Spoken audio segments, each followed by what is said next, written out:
విధానం చూద్దామండి.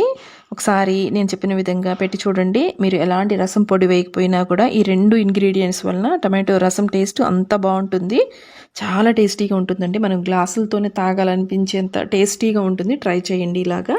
ఇక ప్రాసెస్ ఏంటో చూసేద్దాం. దీనికోసం అయితే ఫస్ట్ ఒక 4 టమాటోస్ని శుభ్రంగా కడిగేసేసి ఇలాగ వీడియోలో చూపిస్తున్న విధంగా నైఫ్ తోటి ఇలాగా ఘాట్లు పెట్టేసుకోండి. ఇలా పెట్టుకోవడం వల్ల మనకి టమాటోస్ ఉడికిన తర్వాత పైన ఉన్న పీల్ అనేది ఈజీగా వచ్చేస్తుంది. ఇప్పుడు ఇందులోకి పెద్ద గ్లాస్ తోటి ఒక 2 గ్లాసుల వరకు వాటర్ వేసేసుకోండి.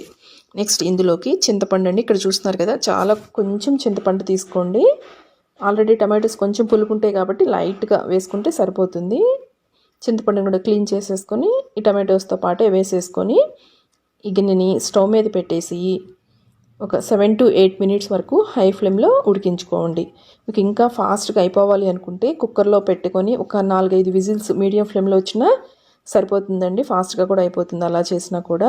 ఇప్పుడు స్టవ్ ఆఫ్ చేసిన తర్వాత ఇలాగ ఫిల్టర్ చేసేసుకోండి. టమాటోస్ని బాగా మనకి ఆరిపోవాలండి. ఈలోపు మనము మిక్సీ జార్ కానివ్వండి, ఏదైనా ఇలాగ చిన్న రోలు ఉంటే అందులోకి ఒక టీ స్పూన్ వరకు జీలకర్ర వేసుకొని, మరీ ఫైన్ పౌడర్ అవసరం లేదండి, కొంచెం కచ్చాపచ్చాగా ఇలాగ బాగా దంచుకోండి. అదే మీరు మిక్సీలో వేసుకునేటట్లయితే కంప్లీట్గా మరీ ఫైన్ పౌడర్ అవ్వకూడదండి, ఇలా కచ్చాపచ్చాగానే ఉండాలి. ఇలా కొంచెం పొడైన తర్వాత ఇందులోకి వెల్లుల్లి రెబ్బలు, ఇవి ఒక 15 వరకు ఉంటాయండి వెల్లుల్లి రెబ్బలు. వీటిని కూడా కచ్చాపచ్చాగా దంచేసుకోండి.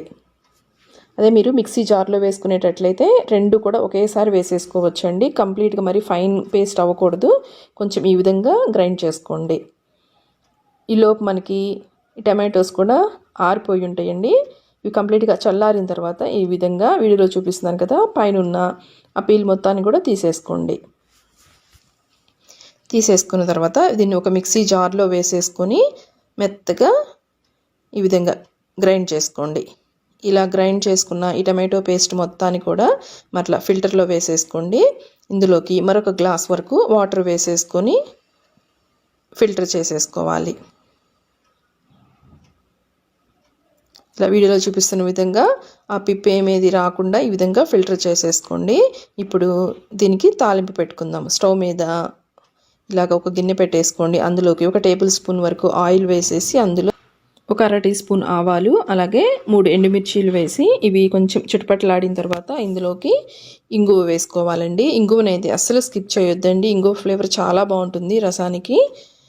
ఇలాగ కొంచెం ఇంగువ వేసుకొని ఒకసారి కలిపేసుకున్న తర్వాత సన్నగా కట్ చేసుకున్న ఉల్లిపాయలు వేసుకోండి. ఉల్లిపాయలు కూడా మరీ ఎక్కువ వేసుకోవద్దండి, చాలా చిన్న నిమ్మకాయ సైజు అంత ఉల్లిపాయ తీసుకొని నేను ఈ విధంగా సన్నగా కట్ చేసుకున్న ముక్కలు వేసాను. అలాగే ఒక 2 పచ్చిమిర్చీలు ఈ విధంగా నిలువుగా కట్ చేసుకునేవి కూడా వేసేసి ఇవి జస్ట్ కొంచెం ట్రాన్స్పరెంట్గా అయిన తర్వాత ఇందులోకి మనము ఇందాక నూరు పెట్టుకున్నాం కదండి జీలకర్ర, అలాగే వెల్లుల్లి మిశ్రమం ఉంది కదా, అలాగే కొన్ని కరివేపాకు వేసేసుకొని ఈ విధంగా ఎక్కువ ఫ్రై అవ్వకూడదండి, ఇవి జస్ట్ లైట్గా ఫ్రై చేసుకోండి. మరి ఎక్కువ మాడినా కూడా టేస్ట్ అస్సలు బాగూడదు. రసము చూసి దగ్గరుండి సిమ్లో పెట్టేసుకొని కొంచెం అది ఫ్రై అయిన తర్వాత ఒక 4-5 మినిట్స్ అలాగ ఫ్రై అయిన తర్వాత మనం ఫిల్టర్ చేసి పెట్టుకున్నాం కదా ఈ టమాటో రసాన్ని వేసేసుకోండి.